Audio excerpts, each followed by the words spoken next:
Okay, super easy. You take a picture of any page, right? Upload it to Google Photos on your phone. My phone automatically uploads to Google Photos, but because I'm impatient and I want to do it right away, I upload it right away.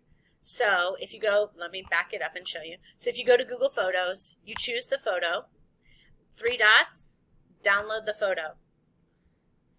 See how the photo's down here? And I'm not sure how this is going to work because I have so many other attachments with this video.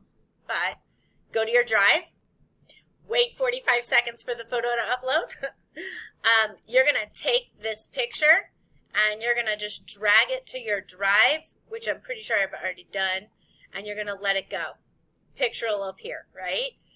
Right click and open with Google Doc. So the most important thing is get the picture in Drive, right click, open it with Google Doc. What will happen is this. It might take a couple seconds. So I'm going to pause you. What happens is this. You start out with the picture, but then if you scroll, all of the words, see how right here it says on the side of the picture, Unit 1 Assessment Continued 6 Gandhi. Look, it picked it up exactly. Unit 1 Assessment Continues 6 Gandhi. All the words will print. You take your picture, you delete your picture, and you have your test has now transferred without you having to type it. Hope it helps.